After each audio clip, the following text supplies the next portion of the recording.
दीनानाथ का घर। दीनानाथ रसोई में मटन कीमा तैयार कर रहे हैं। सावित्री मसाले पीस रही है। दीनानाथ मुस्कुराते हुए कहता है, सावित्री, इस बार त्योहार पर दोनों दामादों को बुलाएंगे। मेरे हाथ के मटन कीमा समोसा खाने के लिए रमेश और सुरेश दोनों ही पागल रहते हैं। हाँ जी, पर सुरेश बेचारा बहुत काम में लगा रहता है। आप फोन करके दोनों को आज ही न्योता दे दो। तभी दरवाजे से बड़ा दामाद रमेश हाथ में एक छोटा सा झोला लिए दाखिल होता है। उसे कीमे की महक आ चुकी है और वो हवा में नाक सिकोड़ कर खुशबू ले रहा है। रमेश लार टपकाते हुए कहता है, आहा ससुर जी, क्या महक आ रही है। गली के नुक्कड़ से ही पता चल गया कि आज मटन कीमा समोसा बन रहा है। दीनानाथ हंसते हुए कहता है, अरे रमेश बेटा, तुम तो बिना बुलाए ही आ गए। बहुत अच्छी बात है। दामाद को घर आने के लिए किसी न्योते की जरूरत नहीं होती। मैं अभी छोटे दामाद सुरेश को फोन लगाता हूँ, उसे भी बुला लेता हूँ। रमेश मन में सोचता है, अगर सुरेश आ गया तो आधे समोसे उसके हिस्से में चले जाएंगे। नहीं, आज सारा मटन कीमा मैं ही खाऊंगा।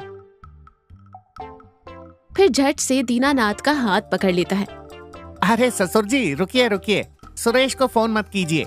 मेरी कल ही उससे बात हुई थी। वो शहर में काम में बहुत बिजी है। उसने मुझे साफ कहा है कि भैया, मैं त्योहार पर नहीं आ पाऊंगा। आप मेरे हिस्से के समोसे भी खुद ही खा लेना।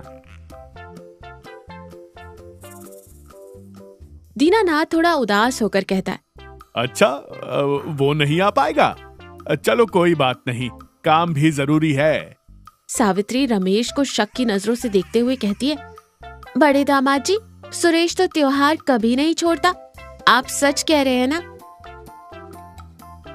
अरे सासू जी, मैं झूठ क्यों बोलूंगा। आप बस समोसे तलिए। मेरे पेट में चूहे मटन मांग रहे हैं।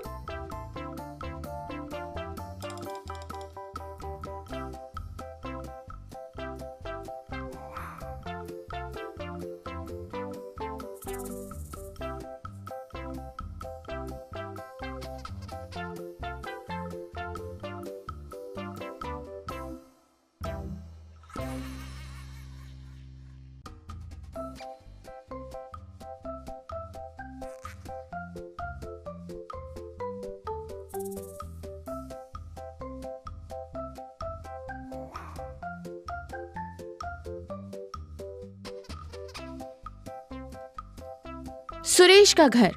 सुरेश अपने छोटे से कमरे में उदास बैठा है और खुद से बातें करते हुए कह रहा है, त्योहार है, हर साल ससुर जी का फोन सुबह ही आ जाता है। इस बार नहीं आया। क्या वो मुझसे नाराज हैं? या शायद इस बार बारिश कम होने से फसल अच्छी नहीं हुई तो उनके पास त्योहार मनाने के पैसे नहीं होंगे। सुरेश सोच में पड़ जाता है। फिर उसके चेहरे पर एक मुस्कान आती है।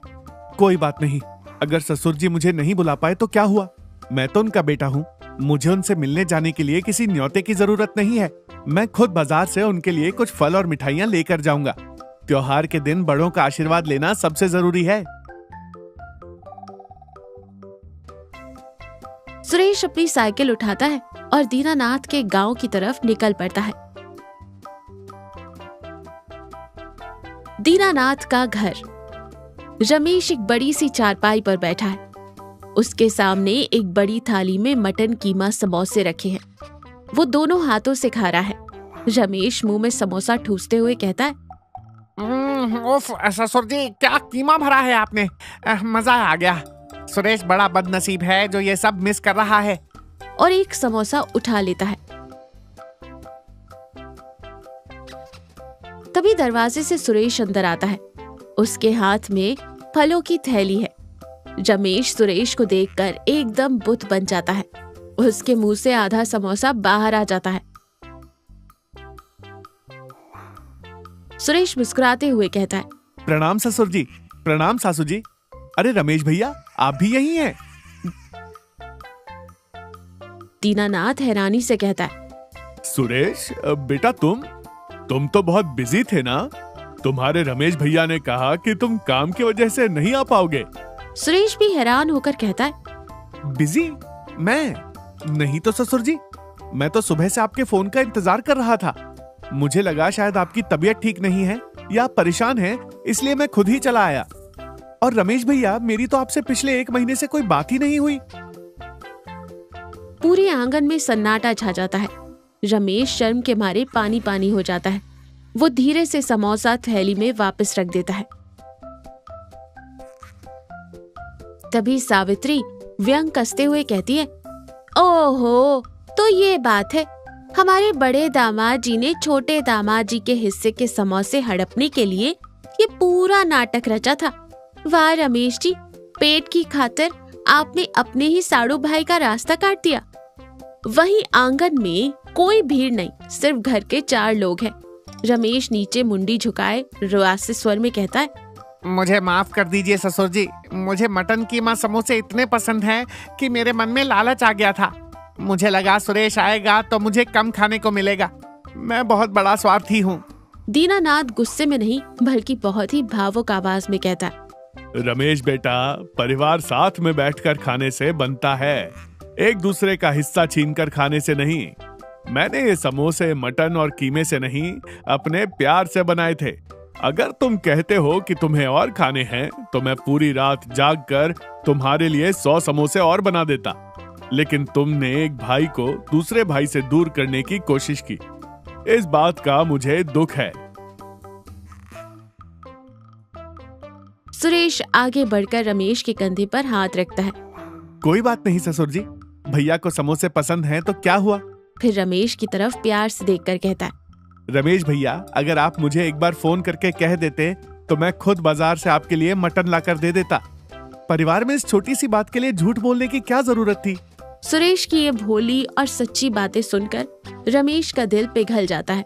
उसे अपनी हरकत पर इतनी शर्म आती है कि वो बच्चों की तरह जोर जोर से रोने लगता है। रमेश रोते हुए लेकिन हंसने के अंदाज में कहता है, मुझे माफ कर दो सुरेश, तुम कितने अच्छे हो और मैं कितना बड़ा पेटू हूँ। मेरे पेट में ये समोसे अब कूद रहे हैं, मुझे बहुत पाप लगेगा। हे भगवान, मुझे कीड़े पड़ेंगे। उसकी बात सुनकर सावित्री हंसते हुए कहती है, अरे बस बस बड़े दामाद जी, अब इतना भी मत रोइए कि समोसे आंसुओं में डूब जाए, लेकिन सजा तो आपको मिलेगी। रमेश हाथ जोड़कर कहता है, जो सजा दोगी मंजूर है सास जी। सजा ये है कि रात का खाना आप नहीं खाएंगे और अगले 2 दिन तक सुरेश आराम से बैठकर खाएगा और आप इस घर के सारे बर्तन मांजेंगे और सबको चाय बनाकर पिलाएंगे। रमेश खुशी खुशी और थोड़ी फनी अंदाज में कहता है, मंजूर है, बिल्कुल मंजूर है सासू जी। बर्तन मांज लूंगा, लेकिन भगवान के लिए मुझे इस लालची मन से छुटकारा दिला दो। सुरेश हंसते हुए रमेश को गले लगा लेता है। दीनानाथ मुस्कुराकर अंदर से एक और गर्मा गर्म समोसे की प्लेट लाते हैं और सुरेश को देते हैं। लो सुरेश बेटा, अब तुम आराम से खाओ और रमेश, तुम जाकर रसोई में चाय का पानी चढ़ाओ। रमेश सिर खुजाते हुए मुस्कुराकर रसोई की तरफ भागता है। सभी लोग जोर से हंस पड़ते हैं। एक लालची इंसान को बिना किसी पुलिस या पंचायत के परिवार के प्यार और छोटे से सबक ने हमेशा के लिए बदल दिया।